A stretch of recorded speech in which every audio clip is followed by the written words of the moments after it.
welcome back, Loki fans, talking about episode number 5, Journey into Mystery. And what an episode.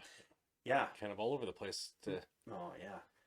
And title interesting because Journey into Mystery was the very first appearance in the comics.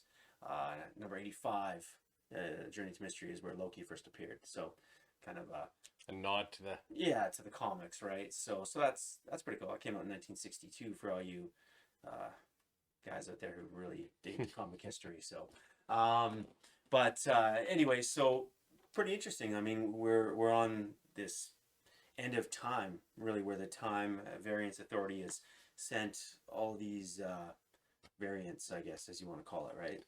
Yeah, just basically exiled them. Yeah. And is it Alioth? Yeah, Alioth. Basically takes care of the bulk of everybody who goes there and wipes them out. Kind of the gigantic smoke monster. Almost like Lost. Yeah, almost like Lost, yeah. So it's guarding the end of time, really. That's kind of what we're sitting at. And the interesting part about Alioth is closely associated with Kang the Conqueror. And so something we've kind of guessed at for a while. We've been talking about it for a while, thinking Kang is the villain at the end of the time, right? So you know, like at the end, we see the smoke clear and we see the Citadel and all that. Yeah. So you think that's where Kang's going to be at? Well, I mean, he has been known to have something at the end of time. Like, he's outside of time, technically. His Citadel, his place where he belongs, outside of the timeline. And it's kind of a weird thing. So it kind of makes the most sense. The funny thing is, though, when I was looking at that scene, I was like, "Boy, that sure looks like Doctor Doom's castle."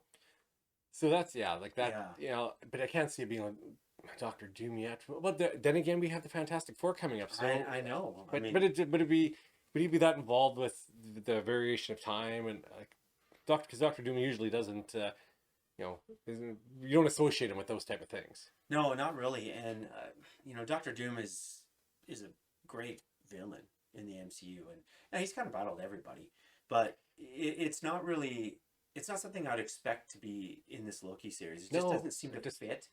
Kang seems like a perfect fit for it. Yeah. But they usually don't go with what you're expecting and what the usual fit is. Yeah. So maybe it would be Doctor Doom, but Kang makes the most sense. Yeah, I mean, you're leading it right to it, to us, right? So I mean, like I said, you have you know, Alioth, and who's closely associated with Kang. You've got an opening. You've got kind of a Citadel-looking castle type scenario. You're like, well, it's like pulling back the curtain in The Wizard of Oz, and you're like, that's not what I expected, you know. But so maybe that could be it. Well, for once, maybe they're not throwing us a curveball; they're throwing us the heater. I don't know, and just throwing it right down right down the plate, and it's like Ricky Vaughn. Exactly. Get about the curveball, Ricky. Give him the heater. But you know, like they usually want to throw you off or kind of give you breadcrumbs to thinking, okay, this is it, and then they give you something completely not what you're expecting. Yeah, and you know, so you're seeing all the different Lokis we saw. Just kind of go back into the episode, and Richard E. Grant, who's been, you know, common, pretty famous actor, kind of done a lot of bit parts here and there, and he was playing the old comic version of Loki, the old costume, which was kind of cool. Yeah, that was pretty good.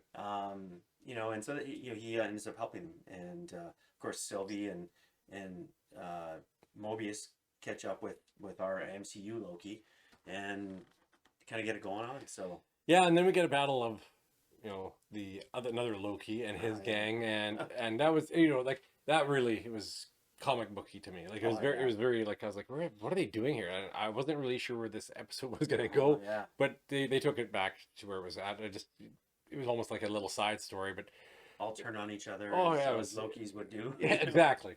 But it was definitely a different take, like and a different feel from anything we've got in any of the other movies, really. Oh yeah. Just you get Lokis at his best at being, you know, what he is. Oh yeah. It was an interesting take.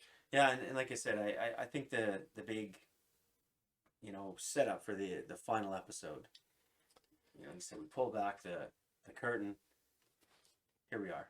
We're at the end of the Yellow Brick Road, right? Yeah, and we only have one episode left, so we're gonna get some answers here.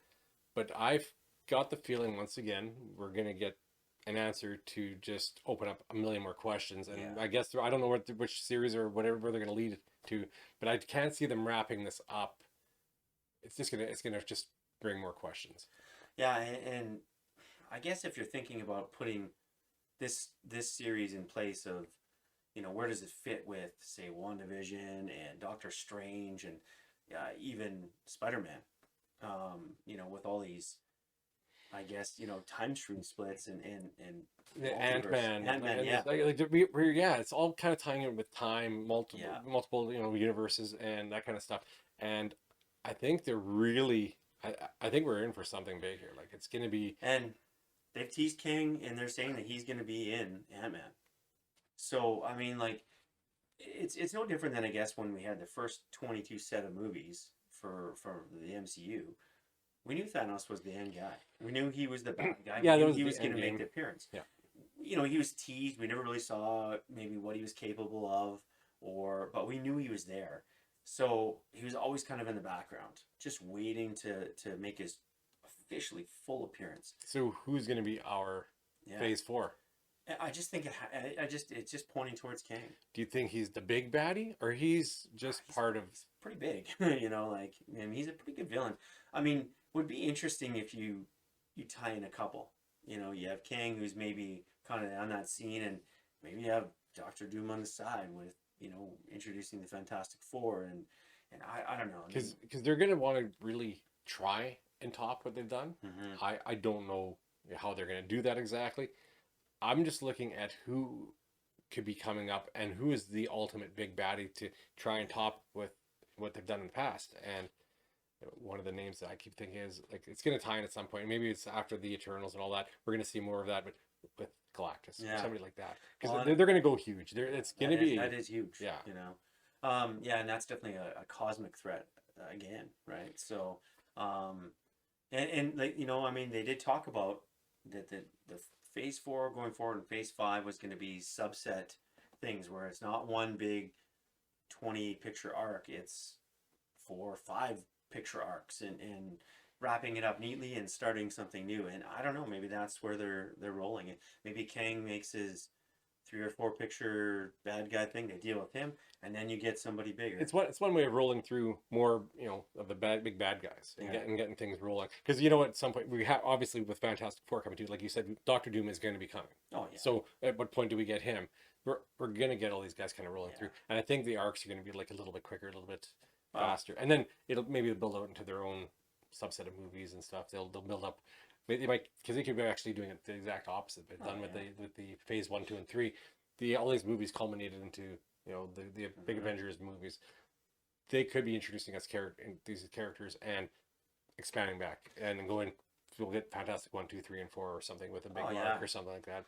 Because that just all this is going to do is open up a lot of more opportunities to get guys like Silver Surfer and things like. They're going to be introducing all these characters, and then we get the X-Men at some point, and it's gonna be a huge universe here soon. Well, and my biggest question is, how long can it carry on for?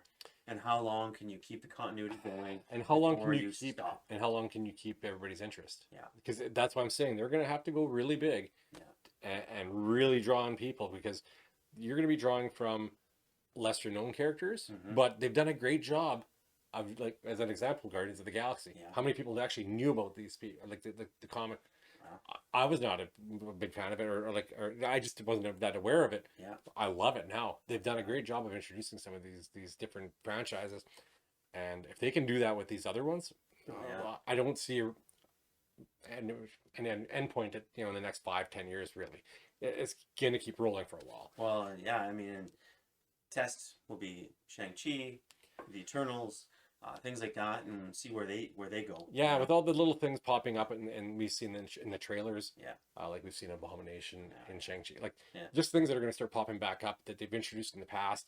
The awesome. Eternals looks incredible. Oh yeah. So if these turn out as good as we're hoping, Yeah. that's going to be a big plus for all the fans. Could be exciting. Well, with that, let's hear from you guys.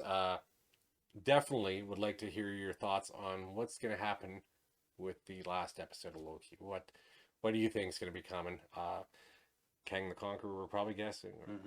So Who is it? Yeah. Yeah, Kang or Doctor Doom or Yeah. who? Maybe it's somebody else completely, but that's the way it's looking. And I'd like to see your thoughts and comments, and go from there. Yeah.